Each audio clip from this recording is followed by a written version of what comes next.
എൻ്റെ അമ്മയുടെ വീട്ടിലത്തെ ഹോം ടൂർ കാണാം. വാ. അപ്പോൾ ഇതാണ് എൻ്റെ അമ്മയുടെ വീട്ടിലത്തെ പാർക്കിംഗ് ഏരിയ കേട്ടോ.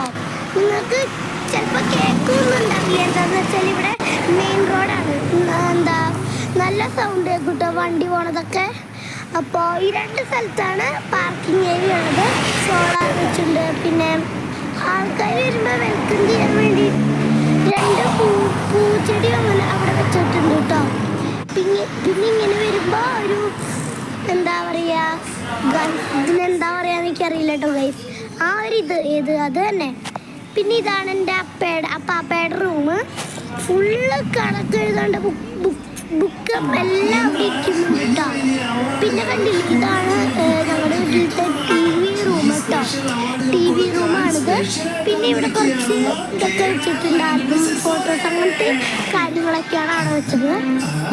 ഇതാണ്ടില്ല, ഒരാൾ അവിടെ ഇരുന്നിട്ട് കാണുകയാണ്, കാർട്ടൂൺ കാണുകയാണേ. ശല്യപ്പെടുത്തേണ്ട, വേഗം പോവാം. പിന്നെ ഇതെന്താ ഈ സീക്രട്ട് സ്ഥലം എന്നൊക്കെ വിചാരിക്കൂലേ.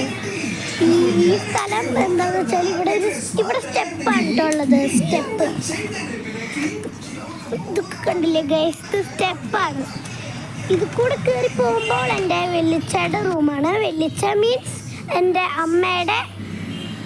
ഓക്കെ, അപ്പോൾ ഇതാണ് എൻ്റെ അമ്മയുടെ ചേട്ടൻ്റെ റൂമാണ് കേട്ടത്. സീക്രട്ട് റൂമാണ്, അതാണ് മുകളിലൊക്കെ കൊണ്ട് വെച്ചേക്കുന്നത്. പിന്നെ ഒരു മിനിറ്റ് ഗൈസ്, ഞാനൊന്ന് ഇറങ്ങട്ടെ. പിന്നെ ഇവിടെയാണ് വാഷ് ബേസിൻ ഉള്ളത്. പിന്നെ ഒരു അലമാരിയൊക്കെ ഉണ്ട്. അലമാരി ശരിക്കും ആ റൂമിലായിരുന്നു കേട്ടോ, ചെറിയ അലമാരിയായിരുന്നു. അപ്പോൾ ഉണ്ണി ഉണ്ടായപ്പോൾ അത് മാറ്റിയതാണ് കേട്ടോ. എന്താണെന്ന് വെച്ചാൽ സ്ഥലം ഉണ്ടാവണ്ടേ ഉണ്ണിനെ കൊണ്ട് അങ്ങോട്ട് ഇങ്ങോട്ട് പോവാൻ. പിന്നെ ഇതാണ് എനിക്ക് ഏറ്റവും ഇഷ്ടപ്പെട്ട സ്ഥലം, വാഷ് ബേസിൻ കേട്ടോ. കണ്ണൊക്കെ തിളങ്ങും നമ്മുടെ. പിന്നെ ഇതാണ് ഡൈനിങ് റൂം. പിന്നെ ഇതാണ് ഡൈനിങ് റൂം. പിന്നെ ഇത് കിച്ചണാണ്. ഓ ഗൈസ്, കിച്ചൺ, അതിൻ്റെ ഉള്ള ഐസ്ക്രീം ഇരിക്കുന്നുണ്ട്. അതാണ് എന്നും ഐസ്ക്രീം തിന്നല്ലെങ്കിൽ എനിക്കൊരു ഏത് അത്. പിന്നെ ഇതാണ് ഓണത്തിരക്കായുണ്ട്, കുറേ സദ്യയുടെ അത് എല്ലാം അവിടെ കിടക്കുന്നുണ്ട് കേട്ടോ കിച്ചണിൽ. പിന്നെ ഇത് ആരുടെ റൂമാണെന്ന് എനിക്ക് അറിയില്ല കേട്ടോ ഗൈസ്. എന്തായാലും ഇത് ആരുടെ റൂമാണെന്ന് എനിക്ക് അറിയില്ല. പക്ഷെ തമ്പുരാട്ടി കിടന്ന് ഉറങ്ങുന്നുണ്ട് കേട്ടോ.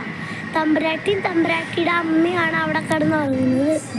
പിന്നെ ഇത് പറയണ്ടല്ലോ, ഇത് പുറഭാഗമാണ്.